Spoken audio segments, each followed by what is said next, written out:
দেখি আজকে কোন আল্লাহর নেক বান্দা পাওয়া যায় কিনা। এই বাবা দাঁড়াও, টাকার গাছ নেবে না যাই নামাজ নেবে? কি বলেন, টাকার আবার গাছ হয় নাকি?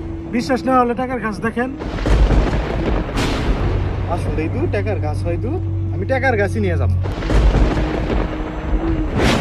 মূর্খ মানব। এই যুবক দাঁড়াও, জি হুজুর বলেন।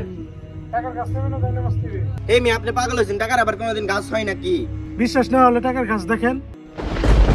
তাই তো টাকার গাছ, আমি টাকা নিব না। না, টাকা নেবেন যেমন, তাহলে তো আমার ইমান নষ্ট হয়ে যাবো। আমার যাই নামাজি দেন। তুমি যাই নামাজ নিয়ে কি করবে? তুমি তো টাকার গাছও নিতে পারতে। হুজুর, যাই নামাজের মাধ্যমে আমরা নামাজ পড়তে পারবো, আর নামাজ হলো আমাদের দিনের নবীর চোখের মণি। নামাজের মাধ্যমে আমরা জান্নাতে যেতে পারবো। আর টাকার গাছ দিয়ে কি হবে? টাকার গাছ তো দুনিয়া শান্তি হবে, কিন্তু আখিরাতে তো আর শান্তি হবে না। বাহ, তোমার ইমানি শক্তি তো অনেক বেশি। আমি খুশি হয়ে তোমাকে দোয়াটাই পুরস্কার দিলাম। ভিডিওটি ভালো লাগলে লাইক কমেন্ট শেয়ার করবেন।